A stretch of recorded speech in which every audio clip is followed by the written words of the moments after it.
Dokter Anto, Apa dokter kabar? umum. Dokter Anto ini seorang dokter umum, Certified Clinical Hypnotherapist, Certified NLP Master Practitioner, Certified Trainer Resource Therapy, Certified SRM Practitioner, dan penulis buku 1% Healing.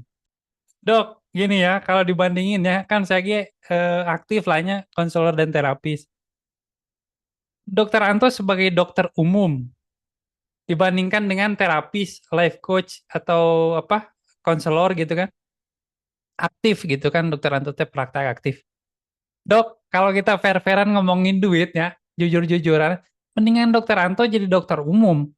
Sekali ngeresep apa hitungannya kan 1 jam 2 jam bisa ngeresepin banyak untuk pasien. Maksud saya tuh gini dok, ada opsi yang secara money ya dalam tanda kutip secara uang itu lebih lebih praktis lah bisa dibilang walaupun tidak gitu juga. Tapi jadi jadi profesional life coach, jadi terapis, jadi konselor itu kan itu teh makin riuh ya dok ya. Nah, dokter Anto teh menurut saya mah malah jadi ikutan pengen riuh gitu jadi terapis, jadi apa life coach, jadi clinical hypnotherapist. Itu gimana tuh dok ceritanya? Dan mungkin dokter bisa kasih tahu alasannya bisa sampai terjun langsung gitu dibandingkan dengan pasien yang datang gampangnya mah tinggal ngeresepin gitu kan. Gimana tuh dok? Mangga. Ya, ini memang yang cukup menarik ini. Selalu pertanyaannya nggak jauh-jauh dari situ ya. Karena memang kalau kita bicara katakanlah segi keuangan dibandingkan dengan segi waktu ya, tentu jauh sekali ya. Tapi sebetulnya ya justru disitulah saya kehilangan katakanlah mungkin esensi atau hakikat sebagai seorang dokter. Karena pada dasarnya kan seorang dokter itu ibaratnya mah adalah seorang yang membimbing atau membantu seorang pasien atau klien untuk keluar katakanlah dari kesulitannya ya. Tapi kenyataannya kan ya mungkin ini beberapa waktu yang lalu kita pernah dengar kan, wah dokter kan jualannya obat. Padahal yang jualan obat bukan dokter. Yang jualan obat sama pabrik obat. Saya emang nggak pernah jualan obat gitu kan. Yang punya keuntungan dari obat secara langsung itu kan pabrik obat. Tapi ya tadi, kenapa kok bisa sampai katakanlah banyak pasien atau bahkan sampai ya beberapa waktu lalu agak viral di media sosial ya kata-kata seorang pasien sampai seperti itu ya dokter itu untungnya dari obat atau bahkan pada saat itu kan sampai ya mohon maaf anggota dewan kan ya jujur aja dokter itu kan jualannya obat lab segala macam tuh ini yang jualan siapa? Dan saya mah bukan yang bikin alat lab, saya bukan yang bikin obat, saya bukan yang bikin katakanlah alat-alat itu pemeriksaan itu bukan saya. Nah, tapi terus esensinya dokter apa? Jadi kalau begitu karena memang kebanyakan orang ke dokter ya tahu-tahu kasih obat, tahu-tahu harus lab, tahu-tahu harus cek ini itu. Nah, jadi di mana esensinya gitu kan? Nah, kemudian saya juga sudah 10 tahun lebih berpraktek dan saya menemukan bahwa ternyata penyakit itu kebanyakan, apalagi di saat sekarang ini ya, banyak penyakit kronis, hipertensi, kolesterol, DM, asam urat, dan lain-lain nggak sembuh-sembuh. Kenapa? Karena sebetulnya penyakitnya kan dari perilaku manusia. Ya katakanlah obesitas, merokok, jarang olahraga, makan sembarangan, dan lain-lain. Nah, selama saya sekolah kedokteran, nggak pernah tuh saya ketemu. Nggak pernah kan saya ketemu, nih cara untuk mengubah perilaku, nih cara untuk buat orang supaya nggak makan sembarangan, dan lain. Nggak ada. Jadi ya memang pada akhirnya, "Lah, terus senjata saya apa?" Ya makanya banyak dokter ya akhirnya ya senjatanya obat lagi, obat lagi. Kenapa? Karena begitu pasien yang ngomong aja, "Dok, saya stres. Dok, saya malas olahraga. Dok, saya ini itu." Ya sudah kan, nggak bisa ngapa-ngapain dokternya. Ya sudah, jadi wajar. Ya senjatanya cuma itu aja. Nah makanya akhirnya saya mengembangkan diri lagi.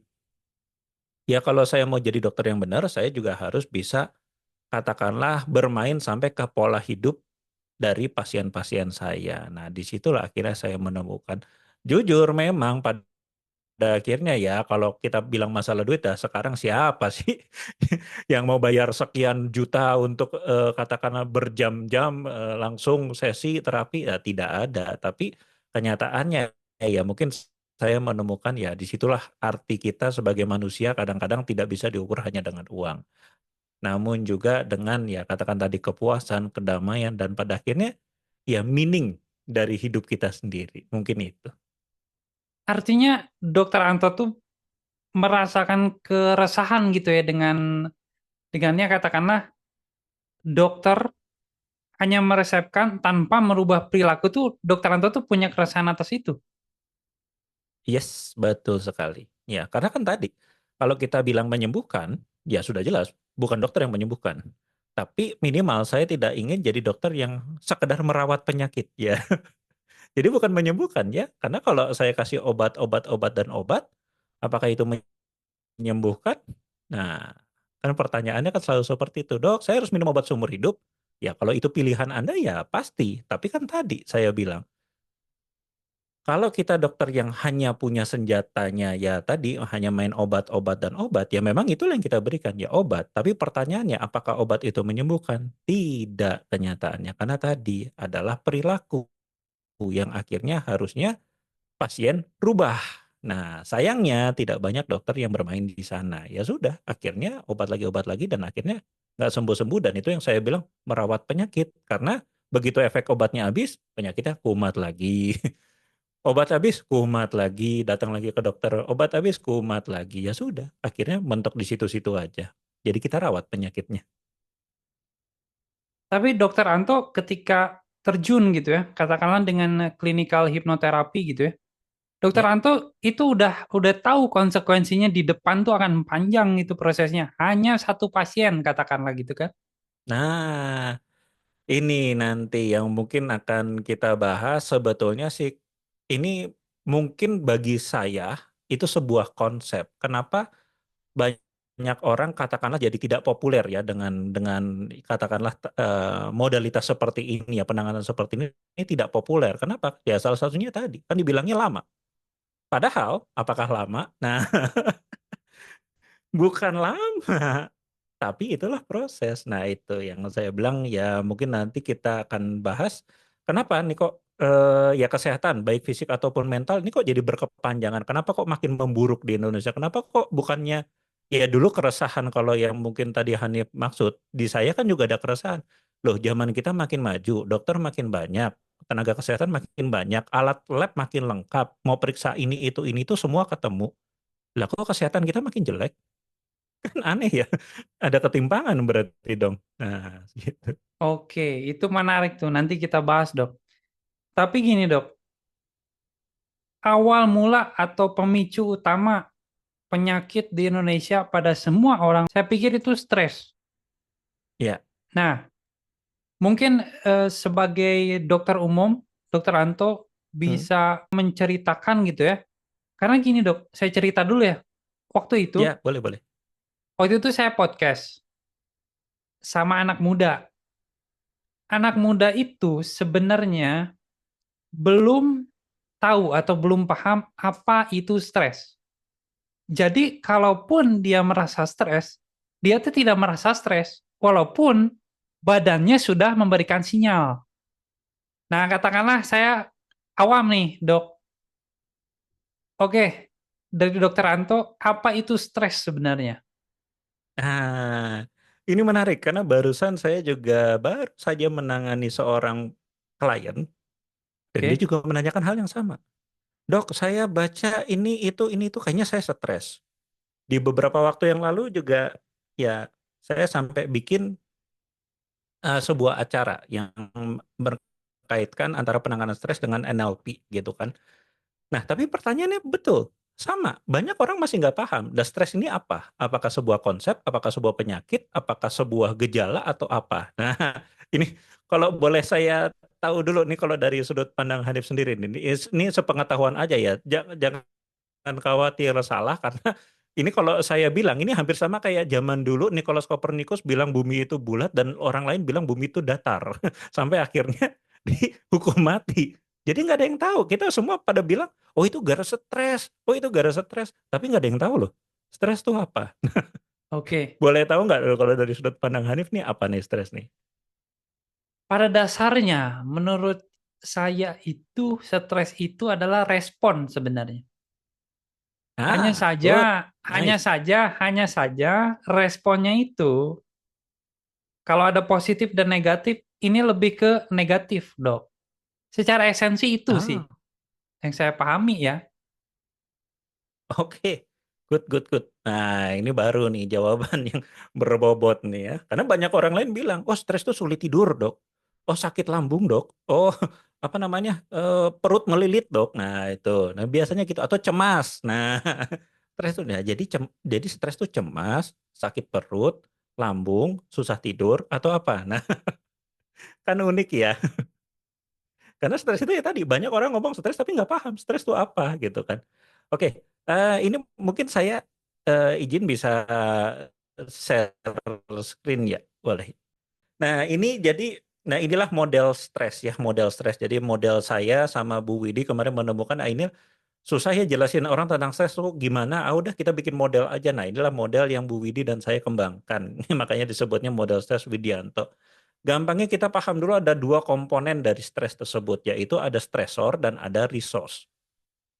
Nah, kemudian ada yang namanya, nah ini kalau ada kelihatan nih ada garis-garis titik-titik merah, itu Ya, ada nilai ambang stres. Nah, itu yang di mana masing-masing orang beda-beda. Ada orang punya masalah A itu langsung stres, ada orang punya masalah B enggak, ada orang punya masalah C juga langsung stres. Nah, nilai ambang stres ini adalah di mana? Nilai ambang stres ini adalah titik di mana stresornya bagi dia, bagi orang itu sudah jauh melebihi kemampuannya atau resource. Nah, resource ini ya kemampuan ya baik itu finansial, emosional lah dan lain-lain ya pokoknya semua sumber daya dia ya itulah resource ya.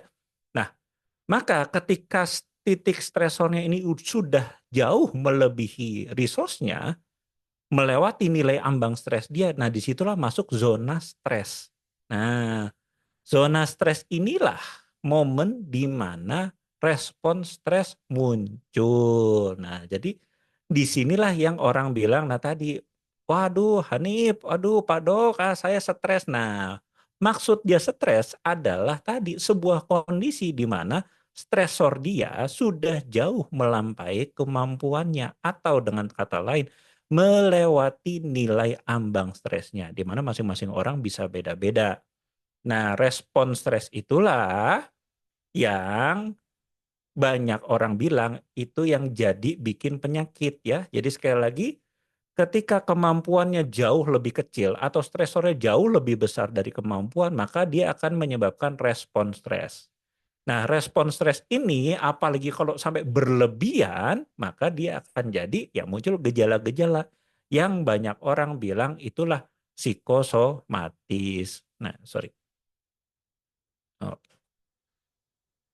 nah, oke, makanya, sebentar Dok. Kita rekap dulu Dok. ah, Pelan-pelan, pelan-pelan. yo, yo, yo. Gimana, gimana? Jadi gini, nilai ambang stres. Misalnya Yes, nilai stresnya itu adalah 8. oke. Berarti resource-nya 5. Nah, Ada bisa, gap 3.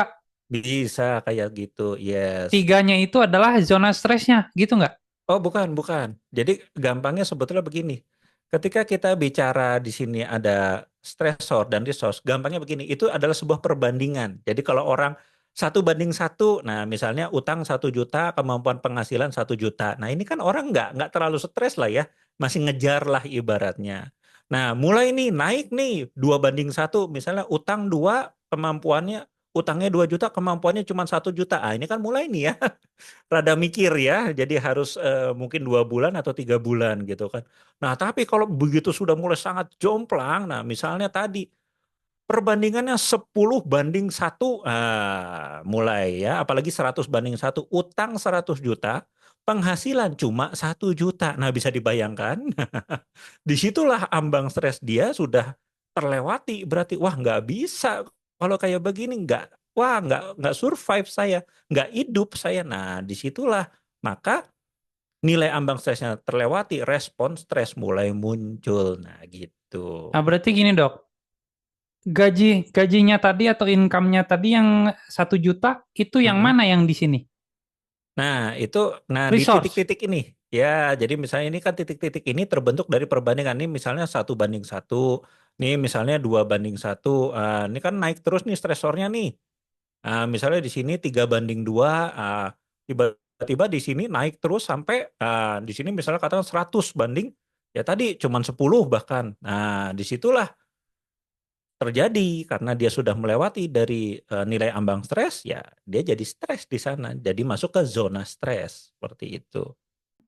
Oke.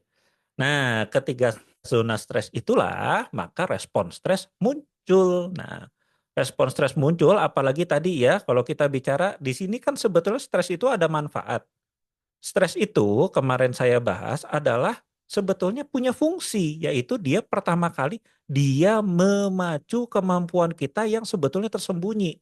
Mungkin ada yang pernah dengar nanti yang menonton video ini, ada buku namanya The Power of Kepepet. Nah, itu kan contoh di mana ketika orang udah sangat stres kepepet, dia mengeluarkan kreativitas jauh lebih tinggi, kemudian tenaga lebih tinggi, ya ibaratnya kalau yang sederhana mah kayak zaman kita kuliah lah, tiba-tiba sistem SKS ya, selama ini kayaknya males belajar, ngantuk, terhalang ini itu, begitu besok ujian, wah langsung nggak tidur, nggak ini kuat. Nah, itu kan berarti respon stres tersebut sebetulnya mengeluarkan kemampuan-kemampuan kita yang tersembunyi untuk apa? Tadi secepatnya mengembalikan stresor ini turun lagi perbandingannya, kembali ke zona normal. Misalnya tadi 100:10. Nah, karena ada stres kan kemampuannya kita jadi berlipat-lipat. Nah, ini turun lagi perbandingan jadi mendekati lagi. Misalnya jadi 80:20, nanti dekat lagi jadi 70:30. Nah, sampai balik lagi minimal ke zona normal. Nah, itulah respon stres. Tapi kalau tadi respon stresnya kemudian berlebihan, jadi di zona stres, respon stres muncul, tapi stresornya tidak kunjung membaik, atau resource-nya nggak naik-naik juga, tembus nanti dia ini, naik terus dia. Nah, itulah yang akhirnya mohon maaf, ya awalnya mungkin psikosomatis, tapi akhir-akhirnya ya bahkan bisa sampai mohon maaf, sampai ya gangguan jiwa, sampai jantung, stroke, dan lain-lain. Nah, disitulah makanya terjadi gejala-gejala penyakit yang katanya akibat stres. Padahal bukan. Bukan stresnya yang bermasalah, kehidupannya bermasalah. Sehingga stresnya muncul. Itu yang saya bilang banyak orang salah paham. Disebutnya psikosomatis, penyakit akibat pikiran, akibat stres. Bukan, kan kita sekarang sudah paham. Stres itu muncul juga bukan orang iseng tiba-tiba muncul ya. Kayak Hanif tiba-tiba muncul di rumah saya. Ngapain nih iseng banget? Nah, itu mah Hanif, manusia ya.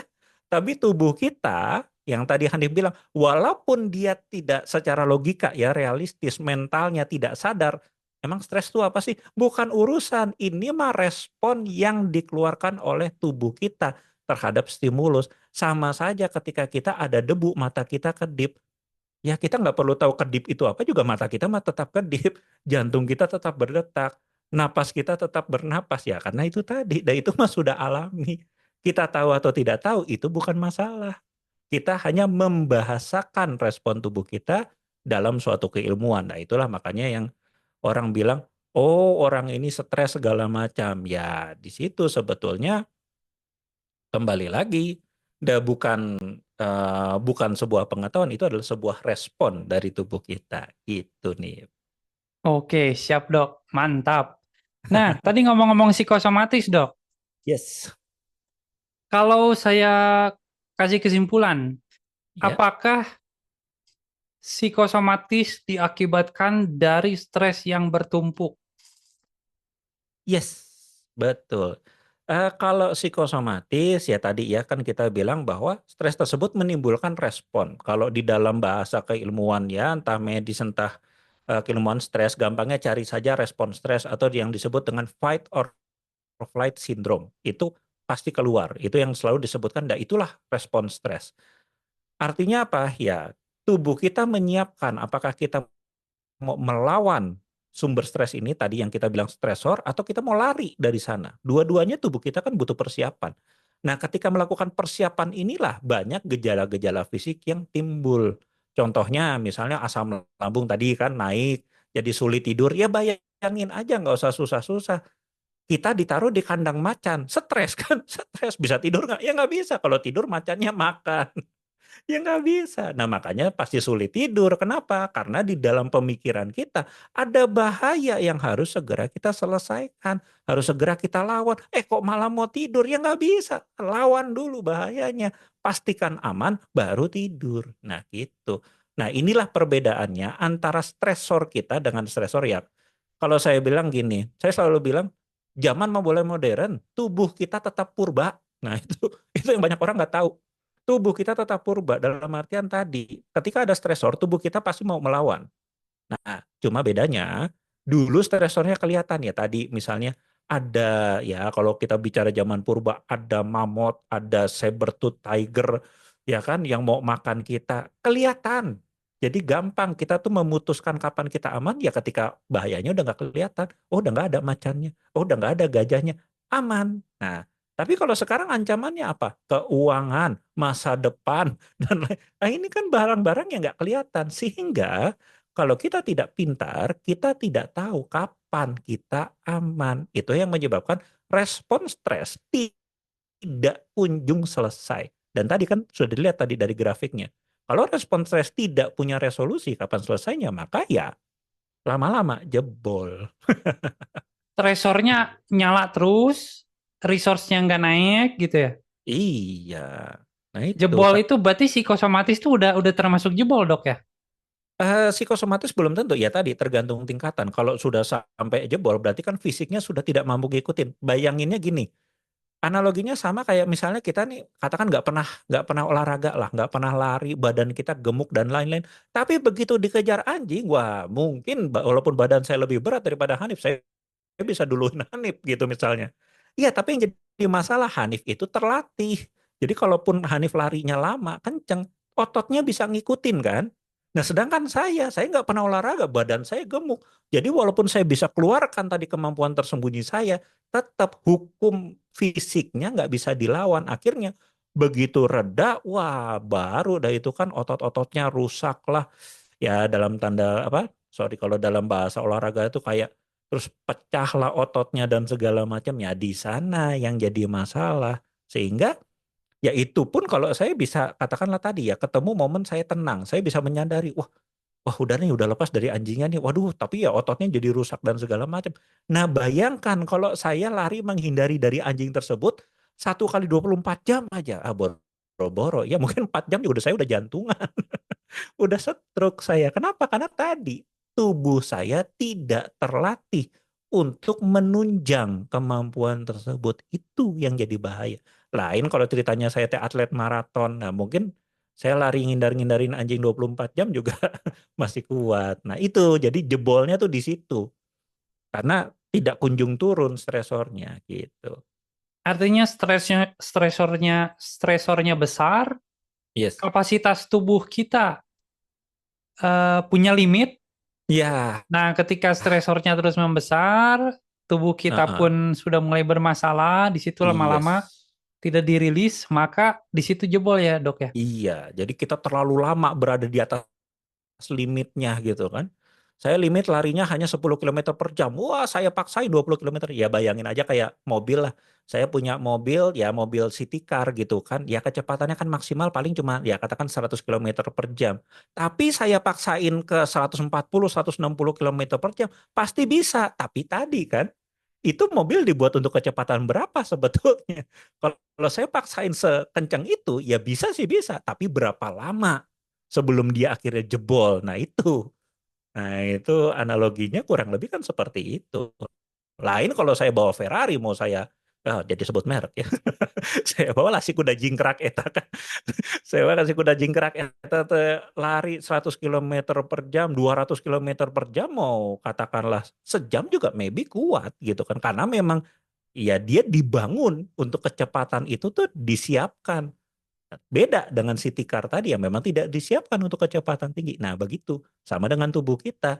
Kalau tubuh kita tidak dibangun untuk katakan tadi kemampuan yang segitu tingginya, ya siap-siap kalau kita paksakan sih. Ya dalam jangka waktu singkat maybe bisa, tapi lama-kelamaan, nah tadi jebol.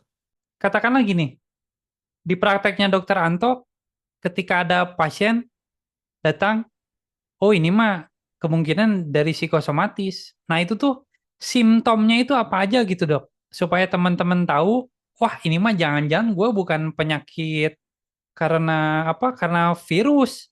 Tapi ini mah kayaknya psikosomatis. Alhasil untuk cari alternatif yang tepat gitu, Dok. Nah, oke. Kalau saya sebetulnya sangat simpel kalau menjawab dari kacamata seorang dokter. Jadi kalau bedanya antara psikosomatis dengan tidak, ya kalau saya memang selalu bilang penyakit itu sebetulnya paling gampangnya hanya ada dua penyebab. Kalau tidak penyebab fisik, ya penyebab mental emosional kan.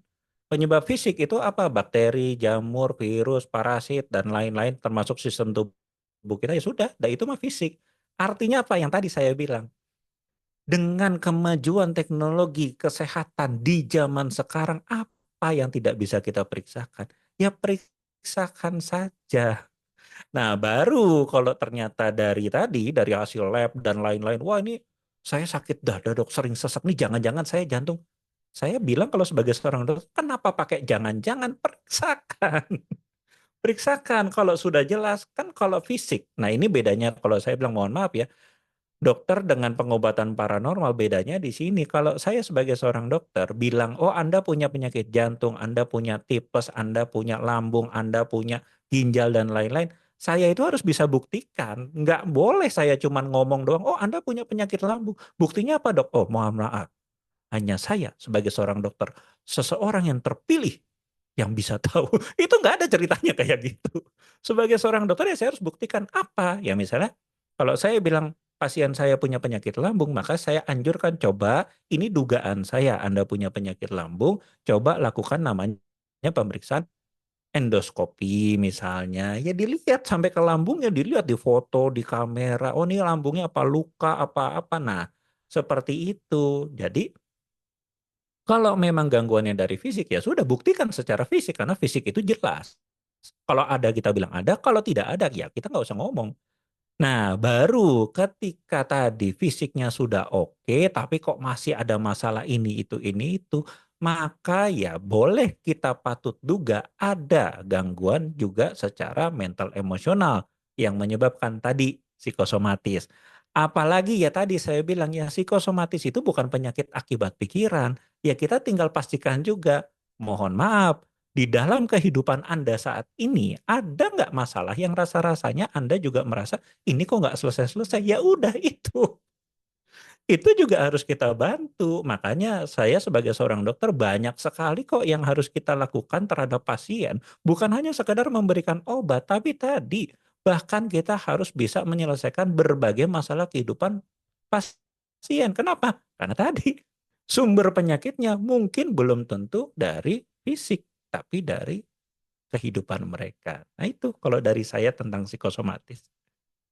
Kehidupan yang penuh dengan stres akhirnya menyerang kesehatan. Intinya gitu ya, Iya, Dok. iya, udah betul. Lah, tadi kan berarti akar masalahnya di mana? Ya, di kehidupannya, bukan di penyakitnya. Nah, itu. Berarti penyakit itu adalah akibat. Yes, nah itu juga lah yang kalau kita mau sambung, itu yang menyebabkan kenapa kesehatan kita tidak pernah beres-beres, bahkan terus memburuk walaupun tadi banyak lab, banyak tenaga kesehatan kemana-mana, ada BPJS sekarang orang berobat nggak usah khawatir bayar. Kenapa kesehatan kita makin memburuk? Itu. Oh, artinya akar akar penyebabnya nggak diberesin. Gitu ya, Dok ya? Nah, oke untuk bahas itu saya boleh izin share lagi ya. Boleh, Dok. Mangga. Nah, ini sebetulnya kalau buat saya ada dua konsep dalam penyelesaian masalah penyakit, yaitu fokus pada hasilnya atau fokus pada prosesnya. Bedanya apa? Kalau kita fokus pada hasil, maka kita selalu ngomongin cara kok.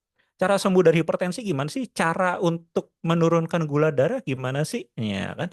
Termasuk mental. Cara untuk lepas dari cemas gimana sih? Cara untuk lepas. Nah, cara, dan cara. Pertanyaannya ya kalau kita pakai cara, ya kalau dalam kedokteran gampang, cara paling cepat obat, sudah nggak usah ngomong aneh-aneh gitu kan. Dok, saya mau sembuh dari demam saya. Apakah harus meditasi? Apakah harus ini ya breath walk? Nggak usah, minum aja itu obat demam selesai sudah. Anda turun demamnya. Pertanyaannya begitu efek obatnya habis, terus gimana? Demamnya balik lagi nggak? Balik lagi. Nah, maka dari situ kita juga paham bahwa kalau cara itu hanya sebetulnya kebanyakan ujung-ujungnya solusi sementara. Saya cemas, misalnya, saya cemas. Dok, saya cemas. Gimana cara paling cepat untuk ngilangin cemas saya? Minum obat. Nggak usah pakai breadbox gini gitu. Nggak usah, kan Anda hanya mau cemasnya hilang. Ya sudah. Anda mau cemasnya hilang kan? Hanya cemasnya hilang, Anda tidak merasakan cemas, minum obat. Itu cara sudah. Tapi tadi, begitu efek obatnya habis gimana dok? Ya balik lagi. Kan gitu ya. Karena tadi kalau cara kita hanya akhir-akhirnya ujung-ujungnya solusi sementara. Terus ini buat apa dok? Saya tidak bilang ini salah, tapi manfaatnya harusnya ini pada kondisi yang akut dan darurat. Nah itu yang maksud saya, kita penting juga paham fokus hasil ini kalau apa? Kalau akut dan darurat. Contohnya apa? Ada orang cemas datang ke saya gitu kan. Dok saya cemas, oke, saya mau bahas nih tentang cemas. Aduh nanti dulu dok, aduh saya ini udah 7 hari dok susah gara-gara cemas nih saya nggak bisa tidur. Nah ini saya mau ngomong apa? Nggak bisa lah. Orangnya aja udah nggak fokus, nggak punya energi, nggak bisa. Ya sudah, ya udah gini aja. Nih saya kasih obat, Anda pulihkan dulu energi Anda, nanti balik lagi ke saya kalau sudah punya kendali atau energi lagi. Ya, kenapa? Karena kita melakukan cara yang kedua, yaitu apa? Kita fokus pada proses masalahnya, di mana proses masalah ini pada akhirnya kita akan cari akar masalahnya. Contohnya tadi, begitu cemas, tadi orangnya udah dapat energi lagi, datang lagi ke saya. Dok, saya udah bisa tidur, ya saya sudah lumayan lah cemas saya agak terkendali, oke. Nah, kita mulai ngomong ya Pak, sebetulnya apa sih yang membuat Anda cemas? Itu dok, pekerjaan dok. Nah, mulai kan, berarti cemasnya disebabkan oleh apa? Pekerjaan. Kita tanya lagi, maksudnya pekerjaan gimana? Iya, saya banyak pekerjaan nggak selesai. Nah, pekerjaan banyak tidak selesai. Apa yang menyebabkan Anda tidak menyelesaikan? Apakah beban kerjanya terlalu berat? Apakah waktunya tidak ada? Ataukah sebetulnya beban kerjanya oke, waktunya oke, tapi hidup Anda lagi ribet sehingga Anda tidak bisa fokus menyelesaikan pekerjaan. Nah itu dok yang ketiga. Nah, berarti yang kita selesaikan apa? Masalah kehidupan lagi. Nah ini. Jadi kalau kita bicara masalah penyakit itu di mana? Sebetulnya masalah penyakit ya karena Anda punya pola hidup yang sakit. Contoh orang hipertensi, kalau polanya adalah pola hidup orang yang sehat, mana mungkin punya hipertensi? Oh, olahraga, tidur oke, minum air putih oke, makanan selalu dijaga, istirahatnya oke, kemudian pola pikirnya juga oke. Saya bilang kalau sampai orang kayak gini kena hipertensi, saya bilang, mohon maaf, Anda jangan ke dokter, kayaknya Anda kena santet. Lah nggak ada penyebabnya, pola hidupnya semua oke gitu, bagus, tapi tetap aja kena penyakit. Ya pola hidup sehat nggak bisa gitu. Kenapa banyak orang gendut? Ya karena memang pola hidupnya pola hidup orang yang gendut. Ya sudah selesai. Makan nggak pernah ditata, olahraga nggak pernah, tidur sembarangan, minum air putih jarang. Ya pantesan jadi gemuk. Tapi kalau dia punya pola hidup orang yang kurus atau pola orang yang punya berat badan ideal, apakah akan bisa jadi obesitas? Ya enggak, itu mah aneh gitu saya bilang. Makanya saya kalau di dalam program diet saya, ujian saya cuma satu. Coba Anda puasa 1 hari aja. Ketika sahur Anda nimbang, ketika buka Anda nimbang. Kalau nanti sebelum buka, ya sebelum buka ini nimbangnya tentunya sebelum makan atau minum apapun ya. Ketika Anda sebelum buka nimbang berat badan Anda naik, mohon maaf, saya tidak bisa bantu. Udah itu aja. Tapi selama berat badan Anda turun ketika Anda puasa 1 hari, selesai. Saya pasti bisa bantu Anda. Tinggal Anda mau atau enggak. Gitu ceritanya. Nah itulah yang menyebabkan ya kenapa penyakit kita ya nggak kunjung selesai. Malah kesehatan makin buruk. Karena tadi banyak dari kita, baik dokter ataupun katakanlah dari pasiennya, fokusnya pada apa? Hasil. Pinginnya hasil cepat, caranya cepat, tapi tadi hanya jadi solusi sementara. Nah pertanyaan Hanif tadi menarik tuh. Ini mana yang lebih cepat? Kalau kita bilang dalam menyelesaikan masalah, mana yang lebih cepat? Kalau menurut Hanif kira-kira yang mana nih? Yang lebih instan Cepat. ya jelas obat Ah, lah dok. obat. Yes. Tapi kalau kita bicara tadi lebih spesifik, yang lebih menyelesaikan masalah yang mana? Pola hidup. Yes. Karena gampangnya gini, kalau tadi saya bicara katakanlah hipertensi, terus kemudian cara yang dia ambil adalah minum obat. Pertanyaan saya, kapan dia lepas dari hipertensinya? Jawabannya cuma satu, saya sebagai seorang dokter, sampai dia mati.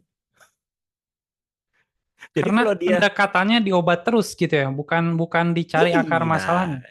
yes, yes, karena kan datang ke dokter, gimana tensinya sekarang? Masih sekian dok, oh ya ini obatnya. Gimana sekarang? Oh ya ini obatnya. Oh, gimana sekarang? Oh ya ini obatnya. Sudah gitu aja terus kan.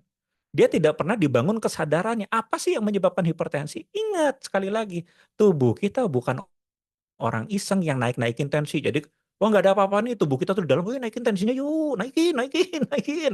Ayo naikin tensinya." Nggak ada ceritanya kayak gitu. Tubuh kita menaikkan tensinya pasti ada penyebab. Nah, itu yang tidak pernah dibahas. Apa yang menaikkan tensinya? Misalnya kalau tadi obesitas. Nah, kalau dia hanya minum obat, obesitasnya tidak dipenuhi, maka sampai kapan dia hipertensi? Ya, sampai mati. Dalam artian, kalau dia nggak minum obat kan tensinya naik lagi, berarti minum obat. Oke, minum obat, beberapa waktu turun, nggak minum obat, naik lagi. Nah, berarti dia apa? Saya bilang inilah yang jadi masalah, lingkaran setannya adalah dia ketergantungan dokter dan kecanduan obat terus-menerus. Terus aja sampai kapan? Sampai mati. Kalau dia hidupnya masih 30 tahun lagi berarti 30 tahun dia tidak pernah keluar dari masalahnya. Nah, pertanyaan saya kalau seandainya tadi dia dari awal nih, katakan sekarang tensi itu ada yang umur 35, ada yang umur 40 tahun. Dia langsung mulai, "Oh iya dok, ternyata ini karena saya obesitas. Saya ingin menurunkan berat badan." Walaupun dia pakai waktu hidupnya setahun, 2 tahun nurunin berat badan, tapi berapa lama dia akan terbebas dari hipertensinya? Selamanya. Sampai dia mati. Kalau memang tadi penyebabnya hanya dari obesitas. Maka kalau kita bilang mana yang cepat, mana yang lambat, saya bilang tadi kalau kita fokus pada hasil dan ngomongin cara, 30 tahun bahkan sampai mati dia nggak lepas-lepas loh. Sedangkan kalau dia fokus pada akar masalah, katakan dia memakan waktu setahun sampai 2 tahun, tapi kan selesai. Nah, jadi mana yang lebih cepat? Nah, itu nanti biar Dok, gini, pemirsa ya yang menentukan. artinya obat pun bisa bikin candu. Benar nggak? Loh, ya kecanduan artinya apa? Secondary gain. Ya, ya, kan, Tidak. kan kalau kita bicara ya, definisi dari kecanduan itu kan ada dua ininya lah, dua gejalanya. Satu, Anda nggak bisa lepas. Dua, ada resisten atau ada eh, kenaikan jumlah dosis untuk mendapatkan efek yang sama. Loh, bukankah itu yang terjadi pada pengguna obat-obatan, baik itu gula, hipertensi, dan lain-lain. Yang pertama tadi, dia nggak bisa lepas obat, kenapa? Karena kalau dia lepas obat, penyakitnya muncul lagi, berarti nggak bisa lepas obat kan? Kedua, walaupun dia minum obat terus-terusan, akhirannya apa? Wah, ini mah sekarang nggak bisa cuma satu jenis obat. Dua, oh besok-besok lagi nggak bisa dua, tiga. Nah, berarti apa? Untuk mendapatkan hasil yang sama, dia harus menaikkan dosis. Ya sudah, ya ini yang saya bilang. Nah, kalau dari dua konsep itu, ya ini jadi kecanduan. Kan gitu. Dan akhirnya apa ya? Ketergantungan dokter. Dan harus bolak-balik ketemu dokter. Dan saya emang nggak mau. Kalau ketemu saya silaturahmi, boleh. Tapi kalau ketemu saya, dok, hipertensi saya. Bulan depan, dok, hipertensi saya. Tahun depan, dok, hipertensi saya. 10 tahun lagi, dok, hipertensi saya. Kata betah-betah pisan atunya. Ngapain? Nah, kalau silaturahmi ya boleh dong, mangga. Tapi kan justru tadi yang saya bilang, inilah hakikat gitu kan. Hakikatnya dokter tuh jadi apa kalau saya cuman ngasih obat, ngasih obat, ngasih obat. Kecuali, nah makanya ini mah ibaratnya kalau kita bicara rada-rada sedikit spiritual ya, bahwa saya tidak ingin mempertanggungjawabkan keilmuan saya, ibaratnya nanti gini, itu pasien kamu kenapa nggak sembuh-sembuh? Apakah selama ini dia nggak tahu bahwa penyakitnya bisa sembuh? Nah, siapa yang tanggung jawab ngasih tahu itu? Nah, itu kan harusnya dokternya minimal tadi saya ngasih tahu dulu, Pak, kalau Anda punya penyakit apalagi sudah kronis seperti ini, minum obat terus umur hidup atau tidak, itu pilihan. Kenapa? Saya jelasin tadi kan konsep tadi ya, ini pendekatan cara, ini pendekatan proses, bla bla bla bla. Keputusan Anda. Nah, kalau gini kan saya sudah bebas, saya sudah kasih tahu. pasiennya bandel. Oh ya sudah, aman saya. Kan gitu minimal ya. Tapi kalau saya nggak ngasih tahu, dah itu pasien sampai seumur hidup dan mati nggak tahu bahwa dia ternyata bisa lepas dari obat, salah siapa? Nah, apalagi dokter yang nggak pernah ganti-ganti. Nah, ya sudah. Gitu Bro Hanif.